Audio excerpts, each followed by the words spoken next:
Hello guys, welcome to Payal Technova channel. आज हम बात करने वाले हैं डेटा स्ट्रक्चर डे 3 पे। ठीक है।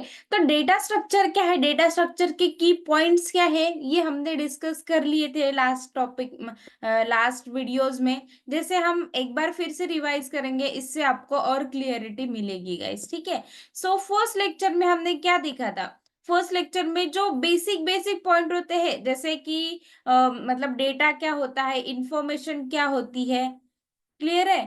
तो वो बेसिक बेसिक चीजें जो है, जैसे लॉजिक क्या होता है, प्रॉब्लम क्या होते हैं, नॉलेज क्या होता है, information, data, introduction to data, algorithm and data structure में बताया था मैंने कि की concept data, information, data structure, problem, then logic, algorithm, knowledge क्या होते हैं। डेटा क्या है? वो एक रॉ फैक्ट है जिसके 3 पार्ट्स है, that is structure data, unstructured data and semi structured data. Clear है। देन इंफॉर्मेशन के भी 4 टाइप्स होते हैं, that is contextual, relevant, timely and accurate. Contextual जो कलेक्शन ऑफ लाइक कैरेक्टर हम बोल सकते हैं, कलेक्शन ऑफ नंबर्स हम बोल सकते हैं। देन रिलेवेंट, रिलेवेंट डेटा, जैसे कि मुझे किसी को डेटा पास करना है या इंफॉर्मेशन पास करनी है तो रिलेवेंट। जैसे मैं कॉलेज में गई तो मैं सिर्फ कॉलेज का रिगार्डिंग, या तो मैं अपना जो बैकग्राउंड है वो सिर्फ उतना दिखाऊंगी जितना मुझे वहां पे दिखाना है। जैसे मैं कॉलेज की स्टूडेंट हूँ, मैं उसको उनको ये बताऊंगी मैं कौन से कॉलेज मतलब कौन से डिपार्टमेंट में हूँ, कौन से सब्जेक्ट से, मुझे कौन टीचर है, मेरे कौन प्रोफेसर है, कौन पढ़ाता है, मेरे कितने बैचेस होते हैं, या तो मेरे क्लासेस कितने होते हैं। उसके अलावा मैं अपना एड्रेस बता सकती हूँ, ज्यादा से ज्यादा मैं अपना पेरेंट्स का नंबर वहां पे शेयर कर सकती हूँ। उसके अलावा मैं कुछ भी इंफॉर्मेशन वहां पे पास नहीं करूंगी। तो वो होता है relevant data, that means relevant information. Then timely, timely information क्या होती है? जो टाइमली चेंज होती है, जैसे हमारी एज है, जैसे ईयर है, जो टाइमली चेंज होते हैं। जैसे सिलेबस है, syllabus is also a timely information. Clear है गाइस। देन एक्यूरेट, एक्यूरेट मतलब जो चेंज नहीं होती, जैसे डेट ऑफ बर्थ है। आप कितने भी साल जियो, आप 200 साल जियो, आप 300 साल जियो, नहीं जिएंगे, इतने साल नहीं जिएंगे। फिर भी आपके डेट ऑफ बर्थ जो है वो एक्यूरेट रहने वाली है, उसमें कोई भी चेंजेस नहीं होंगे, that is accurate information. Clear है गाइस। देन हमने नॉलेज बताया था। नॉलेज क्या है? नॉलेज इज अंडरस्टैंडिंग, अवेयरनेस और फैमिलियरिटी गेन थ्रू एक्सपीरियंस। जो हमें नॉलेज मिलता है एक्सपीरियंस के थ्रू, जो हमें अवेयरनेस मिलती है, उसी को हम नॉलेज बोलते हैं। क्लियर है। देन प्रॉब्लम, कोई पर्टिकुलर प्रॉब्लम हो सकता है जिसके ऊपर हमें क्या करना है, एक पर्टिकुलर सॉल्यूशन फाइंड आउट करना है। और डेटा स्ट्रक्चर हम स्पेशली सॉल्यूशन फाइंड आउट करने के लिए ही यूज करते हैं। प्रॉब्लम जो है वो बहुत की कंसेप्ट है, और ये हमें पता ही होना चाहिए गाइस। क्लियर है। Problem is a term in data structure refers to computational task और challenge that involves organising, managing and manipulating data. Clear है गाइस। अगर आप इस चैनल पे नए हो ना, तो मेरे दोनों वीडियो देखे उस डायरेक्टली आप जंप मत कीजिए। जैसे बेसिक से सीखेंगे, उसके आपके जो मतलब फंडामेंटल्स है वो स्ट्रांग बनेंगे। क्लियर है गाइस। लॉजिक, लॉजिक क्या होता है कि कोई, जैसे मैंने बोला कि प्रॉब्लम है, प्रॉब्लम के ऊपर सॉल्यूशन निकालना है, तो सॉल्यूशन निकालने के लिए हमें लॉजिक लगाना पड़ता है। क्लियर है। कि अगर मुझे पास होना है, एग्जाम में मुझे पास होना है, तो वहां पे हमें लॉजिक लगाना है। लॉजिक कौन सा लगाना है? एक रात में पूरा सिलेबस कैसे पढ़े? तो क्या करोगे आप एक रात में, कैसे पढ़ोगे? इंपॉर्टेंट क्वेश्चन निकालोगे, इंपॉर्टेंट में से भी जो रिपीटेड क्वेश्चन है वो क्वेश्चंस निकालोगे। तो वो होता है लॉजिक, मतलब वो हमें लगाना पड़ता है हर प्रॉब्लम का सॉल्यूशन निकालने के लिए। क्लियर है गाइस। तो लॉजिक के भी 3 टाइप्स है, that is formal logic, conditional logic and loop logic. Clear है। देन डेटा स्ट्रक्चर की हायरार्की मैंने बताई थी। Data structure is divided into 2 parts. Basically, it divided into 2 parts like primitive and non-primitive, and non-primitive also divided in 2 parts, that is linear data structure, non-linear data structure. Then linear data structure, ये हम पूरी hierarchy फिर से देखने वाले हैं। Clear है guys? Static data structure, array, Q, link list सब देखने वाले हैं। ठीक है। सो उसके बाद बताया था मैंने informal data structure. Informal data structure क्या है? These are the standards that data structure that allows in place modification, जो हमें मॉडिफिकेशन के लिए अलाउ करता है, उसी को इनफॉर्मल डेटा स्ट्रक्चर कहते हैं। क्लियर है गाइस? तो ये हमने सब पढ़ा था। अगर आप इस चैनल पे नए हो तो मैं बता रही हूँ कि डायरेक्टली जंप मत करिए, फर्स्ट वीडियो से सीखिए, तो ये आपके लिए बहुत बहुत बेनिफिशियल रहेगा। देन सेकेंड वीडियो में हमने देखा था अल्गोरिदम। अल्गोरिदम क्या है? Algorithm is step by step instruction, जिसमें हम प्रोग्राम कैसे करेंगे उसी का स्टेप बाय स्टेप यहाँ पे इंस्ट्रक्शंस रहेंगे। ठीक है। मैंने यहाँ पे एक एग्जांपल भी दिया था कि जब हम अल्गोरिदम लिखते हैं तो उसके characteristic, there are 4 characteristics of algorithm: input, output, definiteness, finiteness and efficient. So यहाँ पे मैंने एग्जांपल भी बताया था कि स्टेप 1 होती है स्टार्ट करना, देन टेक 2 नंबर्स मतलब इनपुट होते हैं, देन ऑपरेशन परफॉर्म करना होता है, देन रिजल्ट हमें प्रिंट करना होता है और उसको एंड करना होता है। वो अल्गोरिदम है। अल्गोरिदम हर एक प्रॉब्लम के अलग हो सकते हैं। नंबर ऑफ स्टेप्स यहाँ पे अलग हो सकते हैं, डिफरेंट नंबर ऑफ स्टेप्स हो सकते हैं। अभी मैं ऐसा नहीं बोलूंगी हर प्रॉब्लम का सॉल्यूशन एक सिंगल ऑपरेशन में हो सकता है कि हमें मल्टीपल ऑपरेशन परफॉर्म करने, हो सकता है हमें मल्टीपल कंडीशन चेक करना है, तो उसके अकॉर्डिंग अल्गोरिदम जो है वो चेंज हो सकते हैं। क्लियर है गाइस? देन मैंने बताया था फ्लो चार्ट। फ्लो चार्ट क्या है? Flow chart is a graphical representation of algorithm. So जो अल्गोरिदम हम लिख रहे हैं, स्टेप बाय स्टेप लिख रहे हैं, उसी को हम ग्राफिकल मतलब ग्राफ्स में, मतलब जो शेप्स है, जो प्रीडिफाइंड शेप्स है, उसका यूज करके उसको ग्राफिकल रिप्रेजेंटेशन देंगे, और जो नॉन टेक्निकल बंदों को भी हम इजीली एक्सप्लेन कर सकते हैं। डायरेक्टली कोड हम किसी नॉन टेक्निकल बंदे को नहीं समझा सकते, उसके सिर के ऊपर जाएगा गाइस। तो अगर आपके क्लाइंट को आपको बताना है कि एग्जैक्टली आपके प्रोजेक्ट में क्या हुआ है, तो आप फ्लो चार्ट के थ्रू बता सकते हो। क्लियर है गाइस?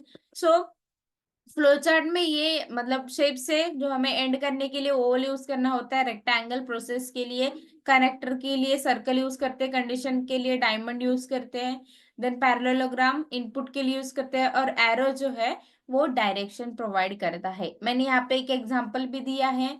तो मैं बोल रही हूँ बहुत मतलब बहुत अच्छा सेशन, मतलब बहुत अच्छा वीडियो बनाया है मैंने। अगर आप इस चैनल पर नए हो तो प्लीज उस वीडियो को एक्सेस कीजिए। क्लियर है? सो अब हम देखने वाले हैं एक्चुअली डेटा स्ट्रक्चर, मतलब अभी हमारा स्टार्ट होगा डेटा स्ट्रक्चर। अभी तो की पॉइंट्स देख रहे थे, अभी तक हमने क्या पढ़ा? अल्गोरिदम क्या है, डेटा लाइक फ्लो चार्ट क्या है, कैसे लिखते हैं, सब मैंने उसमें कवर किया। अभी हम देखते हैं actual data structure. Actual data structure जिसमें पूरा हायरार्की हम यहाँ पे डिस्कस करने वाले हैं। जैसे डेटा स्ट्रक्चर के 2 पार्ट्स है। मैंने अभी बताया था कि there are 2 types of data structure, that is primitive data structure and non primitive data structure. Clear है? सो हम देखते हैं वन बाय वन। अभी देखो यहाँ पे मैंने हायरार्की बनाई है। देखो इसमें मैंने क्या मतलब पूरी हायरार्की मैंने खुद से बनाई है गाइस। ठीक है। डेटा स्ट्रक्चर जो है वो 2 पार्ट्स में डिवाइड किया है, primitive data type and non primitive data type. अभी प्रिमिटिव डेटा टाइप क्या होते हैं? प्रिमिटिव डेटा टाइप क्या होते हैं? वो बोलते हैं ना कि वो मूवी था ना, प्रिमिटिव है तो है, हमें नाज है अपने प्रिमिटिव में से। क्लियर है? प्रिमिटिव मतलब जो बहुत पुराना है, जो सालों से चलते आ रहा है। मराठी में बोलते वारसा, वारसा चालवतो आम्ही, त्यालाच म्हणतं प्रिमिटिव्ह डेटा स्ट्रक्चर। क्लियर है गाइस? तो प्रिमिटिव डेटा स्ट्रक्चर जो बेसिक्स होते हैं, जो सालों से चलते आ रहे हैं, जिसका यूज करके हम मॉडिफिकेशन करेंगे। क्लियर है? So primitive data structure is basic data structure, and primitive data structure are divided into 4 parts, that is integer, float, character and booleans. ठीक है। Then non primitive data structure, non primitive data structure क्या होता है? Non primitive data structure आपको मतलब जो modification ही रहता है primitive data structure, primitive data structure का यूज करके कुछ हम नया यूज करने, कुछ नया मॉडिफाई करेंगे, कुछ नया हटके चीज बनाएंगे, उसी को बोलते हैं नॉन प्रिमिटिव डेटा स्ट्रक्चर, जो बेस्ड होता है प्रिमिटिव डेटा स्ट्रक्चर पे ही। मैं एक एग्जांपल बताती हूँ। जैसे ट्रेन है, सालों से चलती आ रही है, सालों से चलती आ रही है गाइस, ठीक है। लेकिन आप एक बात पे गौर करना कि जब से ट्रेन आई है, जब से लॉन्च हुई है, तब से हम जो उसके व्हील्स होते हैं सेम व्हील्स हम यूज करते हैं, अभी तक व्हील्स चेंज नहीं किए। लेकिन इंजन कितने बदले? पहले पहिले वो आधी ते कोळशावर चालायचे है ना, त्यानंतर त्याचे म्हणजे मतलब हर एक इंजन, मतलब इंजन उसमें चेंज हुए, लेकिन व्हील्स चेंज नहीं हुए।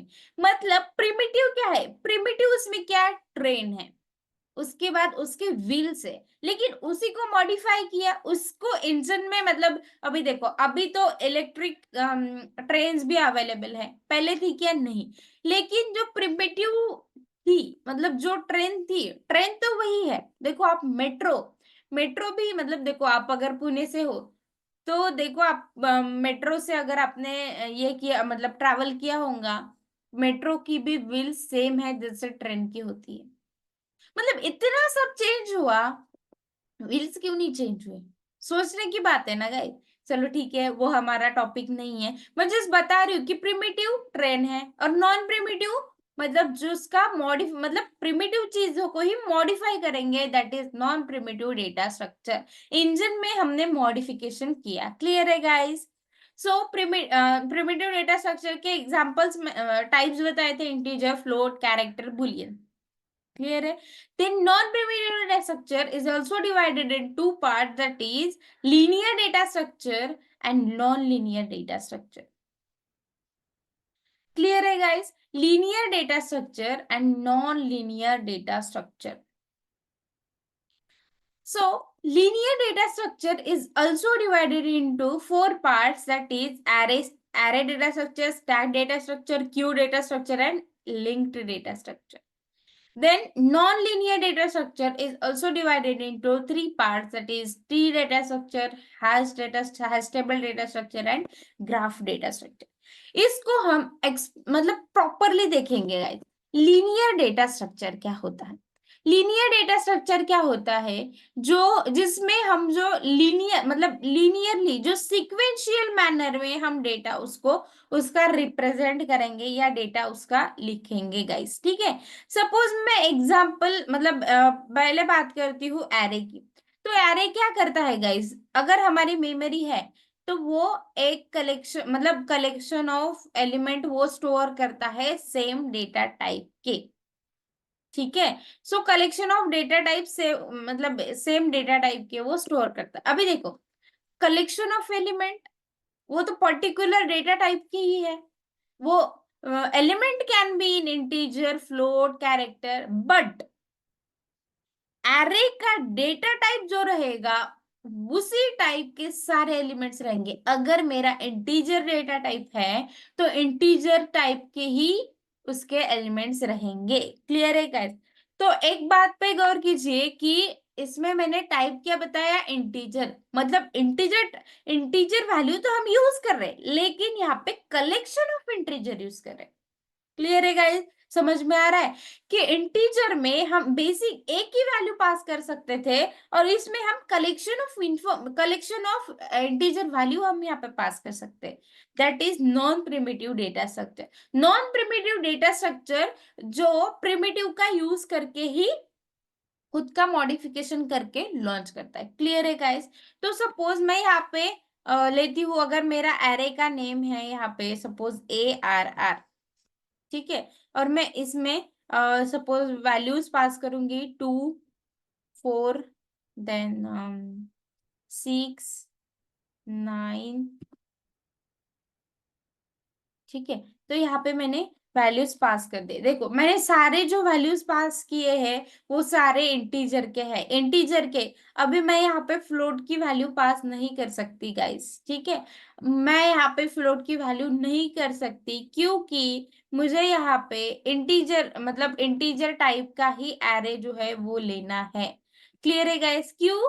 क्योंकि मैं मतलब पहले से ही डिफाइन किया गया है कि इंटीजर टाइप का ही एरे होगा। सपोज अभी इसका सिंटैक्स वगैरह हम प्रॉपरली देखेंगे गाइस जब हम प्रोग्रामिंग स्टार्ट करेंगे। अब आप बेसिक चीजें सीख लो कि एरे क्या होता है, ठीक है। सो इसमें हम एन नंबर ऑफ मतलब suppose n number of size यहाँ पे पास कर सकते जो इंटीजर की है, ठीक है। देखो अभी मैंने 1 2 3 4 5 6 एलिमेंट पास किए तो हम एन की वैल्यू हो सकती है 6। क्लियर है गाइस? तो ये है हमारा इंटीजर टाइप का। अभी यहाँ पे ध्यान दो कि इंटीजर टाइप का है जो सिक्वेंशियल मैनर में डेटा रिप्रेजेंट करता है। सिक्वेंशियल मतलब 2 के बाद 4, 6 के बाद 8, 9 के बाद 10। अभी यहाँ पे ऐसा नहीं हुआ है कि 2 कहीं और है, 4 कहीं और है, 6 कहीं और नहीं। वो सिक्वेंशियल मैनर में ऑर्गेनाइज किए गए हैं, that is linear data structure. जो सिक्वेंशियल मैनर फॉलो करता है that is only linear data structure. Clear है गाइस? तो ये था एग्जाम्पल एरे का। मैं स्टैक की बात करूंगी। स्टैक क्या है एग्जैक्टली अभी देखो हम सपोज बुक्स रखते हैं, बुक्स रखते हैं। अगर आप मतलब आपकी ये चल रही है लाइक आपके एग्जाम्स चल रही है तो बहुत सारे बुक मतलब आप हाँ ये भी पढ़ना है, ये वो भी पढ़ना है, यहाँ से इंपॉर्टेंस निकाले, वहां वहां से इंपॉर्टेंस निकाले। ये पिछले साल की थी, ये मेरे भैया की थी, ये सीनियर्स की थी।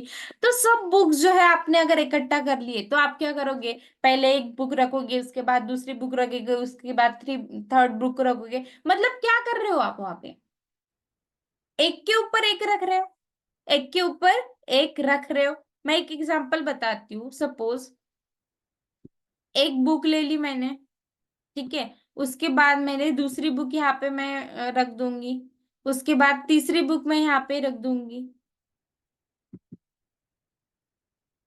ठीक है। मतलब हम क्या कर रहे हैं यहाँ पे बुक्स डाल रहे हैं, मतलब एक के ऊपर एक जो है वो बुक्स हम यहाँ पे रख रहे हैं, ठीक है। अब इसके ऊपर ध्यान दीजिएगा, इसकी जो स्टैक है हमारा, जो हमारा स्टैक है वो भी तो सिक्वेंशियल मैनर में ही है कि एक बुक के बाद दूसरी बुक हम वहां पे रख रहे हैं। ऐसा है क्या? एक बुक वहां पे है, एक बुक वहां पे है ना?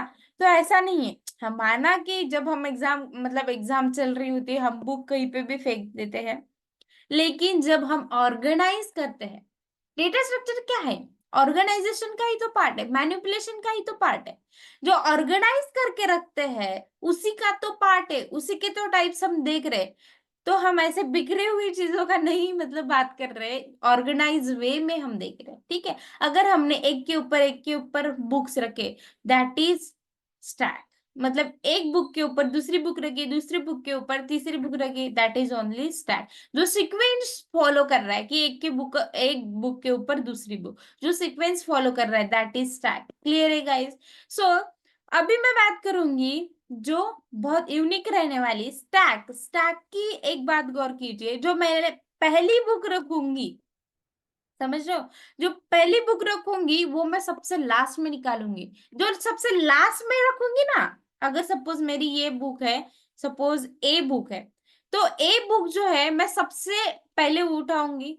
और मैं सपोज इसकी बात करूं जेड की, ठीक है। तो जेड तो मैंने पहले रखी थी लेकिन वो मैं उठाऊंगी लास्ट में। क्यों?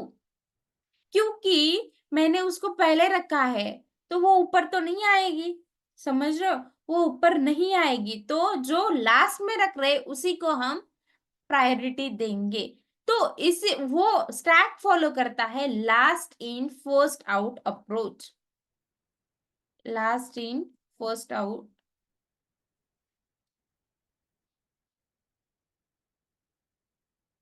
लास्ट इन फर्स्ट आउट, या तो हम ऐसे भी बोल सकते हैं उसको, फर्स्ट इन लास्ट आउट।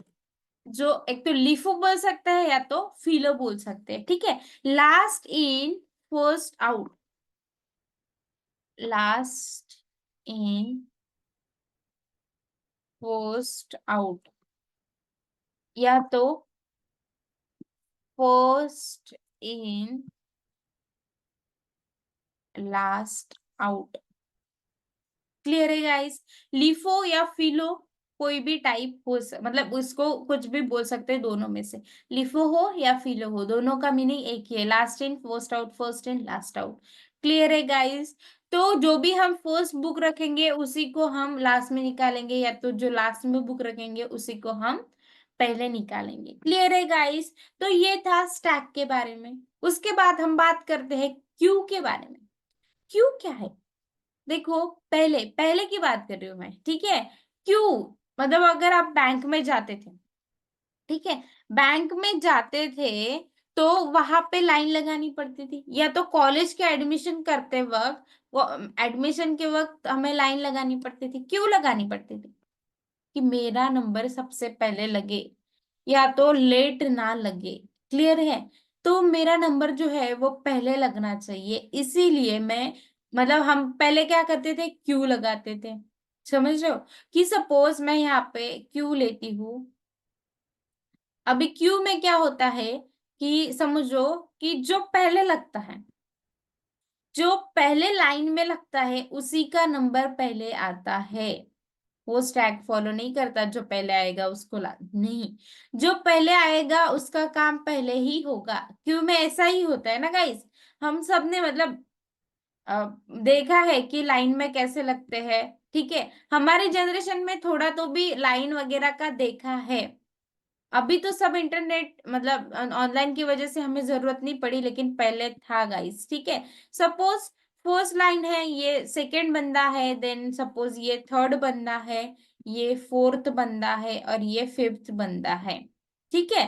अगर फर्स्ट फर्स्ट बंदा पहले आया तो उसका नंबर पहले लगेगा, उसके बाद सेकंड का नंबर लगेगा, उसके बाद थर्ड का नंबर लगेगा, उसके बाद फोर्थ का, फिफ्थ। तो वैसे ही डेटा जो पहले आया उसी के ऊपर ऑपरेशन परफॉर्म करेंगे, ठीक है। अभी डिपेंड करता है गाइज, मैं तो टाइप्स बता रही हूँ, लेकिन हम कब, हमें ये सब कब यूज करना है वो भी मैं प्रॉपरली बताऊंगी। क्लियर है। तो ये क्यों है, जो मतलब कौन से ऑपरेशन में, लाइक कौन से सिचुएशन में कौन सा ऑपरेशन फिट बैठता है, वो हमें डिसाइड करना है, ठीक है। अगर फर्स्ट इन फर्स्ट आउट, मतलब अभी देखो फर्स्ट इन है और फर्स्ट आउट है, जो पहले आएगा उसी का काम होगा फीफो, ठीक है। First in first out, first in first out, जो पहले आएगा उसका पहले काम होगा, that is FIFO structure. FIFO data structure, जो डेटा पहले आएगा उसका ऑपरेशन पहले होगा। क्लियर है। जो पहला बंदा आएगा तो उसको ऑपरेशन परफॉर्म करेगा, देन दूसरा आएगा, फिर तीसरा आएगा, फिर चौथा आएगा। बीच में नहीं लगने देंगे। डेटा स्ट्रक्चर अलाउ ही नहीं करता कि बीच में कोई भी आए और अपना काम कर ले, नहीं। जो पहले से क्यू में लगे उनका क्या है। तो इसी को मतलब इस ये जो प्रॉब्लम थी, जो लिफो में हम मतलब फेस करते थे, जो फर्स्ट आया था वो लास्ट में निकल, तो इसी का सोल्यूशन हम बोल सकते हैं क्यू। तो क्यू हम वहां पे यूज कर सकते हैं जब हमें फीफो ऑपरेशन परफॉर्म करना है। क्लियर है गाइस। देन हम देखते हैं लिंक्ड लिस्ट। लिंक्ड लिस्ट क्या होता है? लिंक्ड लिस्ट देखो, सपोज मेरा ये डेटा है, लिंक्ड लिस्ट में भी सिक्वेंशियल मैनर में ही जो है हमारा डेटा जो है वो कनेक्टेड रहता है, सिक्वेंशियल मैनर में कनेक्टेड रहता है, और सिक्वेंशियल मैनर में ही हम उसको एक्सेस भी कर सकते हैं गाइस, ठीक है। सपोज मैं आपको एग्जांपल बताती हूँ। सपोज इसमें 10 वैल्यू रखी, इसमें मैंने 20 वैल्यू रखी, देन 30 रखी, देन 40 रखी, ठीक है। तो देखो, ये जो है मतलब 20 जो है वो कनेक्टेड रहेगा,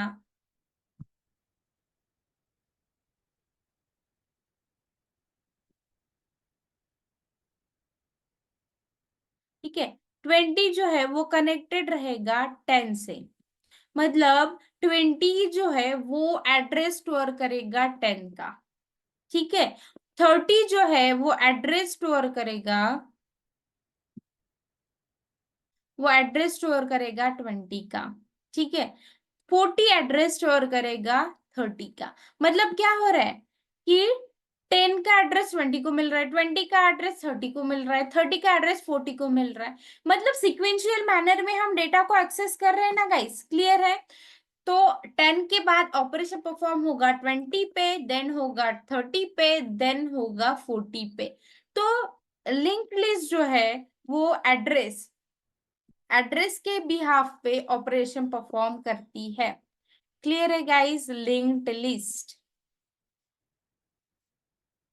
ठीक है। सो ये देखो, एरे में भी सिक्वेंशियल मैनर फॉलो कर रहे हैं, स्टैक में भी सिक्वेंशियल मैनर फॉलो कर रहे हैं, और क्यू में भी सिक्वेंशियल मैनर फॉलो कर रहे हैं, और लिंक्ड लिस्ट में भी सिक्वेंशियल मैनर फॉलो कर रहे हैं। सो इसीलिए बोलेंगे इसको लीनियर डेटा स्ट्रक्चर। सो ये क्या है गाइस, लीनियर डेटा स्ट्रक्चर है,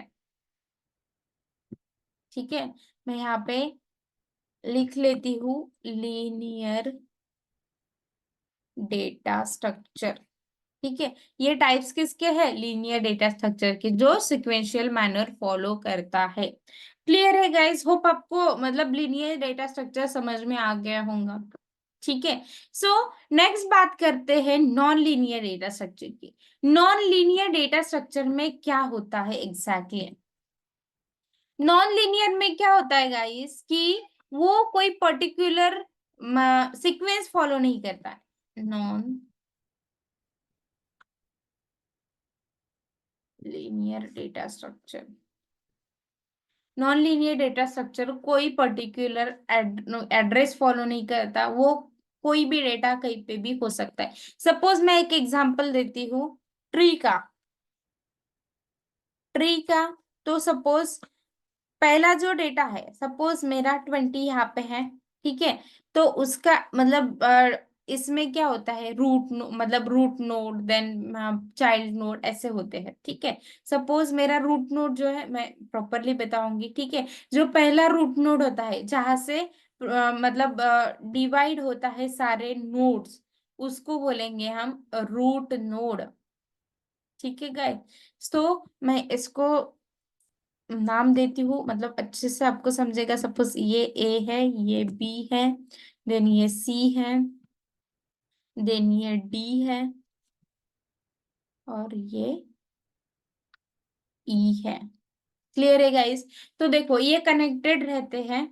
सपोज ए जो है वो रूट नोड है, जो पेरेंट है बी नोड का, ठीक है, जो पेरेंट है बी नोड का।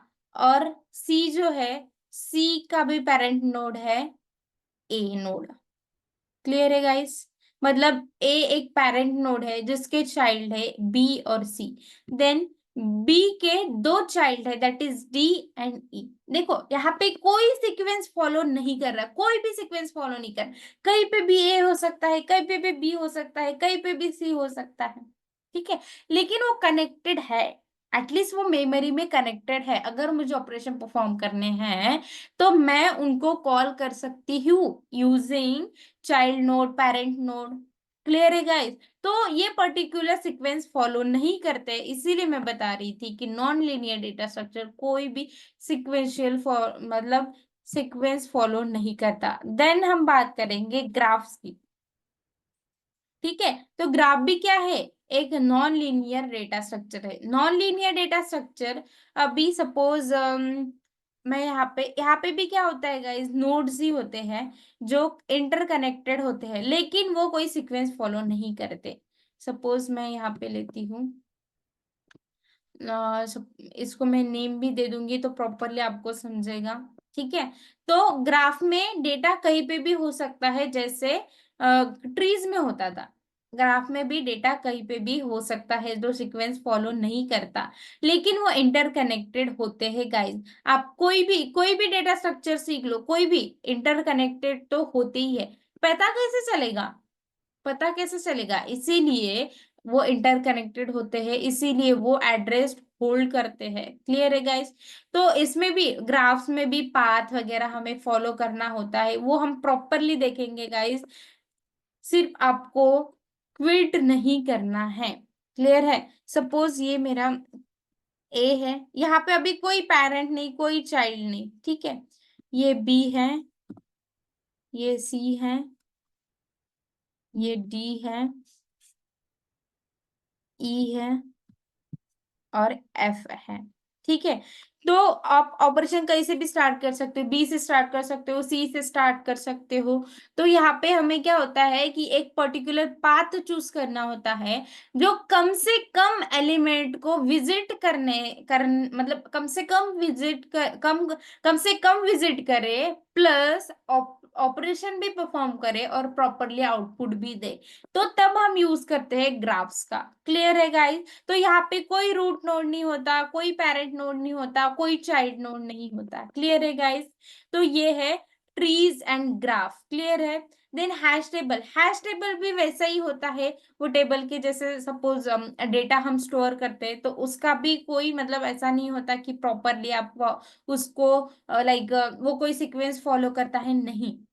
क्लियर है गाइस? तो वो भी सेम ही है, हम डीपली देखेंगे। Basically non linear data structure में ट्री और ग्राफ यही दो पार्ट्स है। वो हैश टेबल भी है, लेकिन वो लाइक वो कलेक्शन में हम उसको काउंट करते हैं, वो भी हम डीपली देखेंगे। तो ट्री और ग्राफ्स तक इतना क्लियर है गाइस। देन लिंक लिस्ट क्या होते हैं, क्यूज क्या होते हैं, स्टैक क्या होते हैं। क्लियर है गाइस?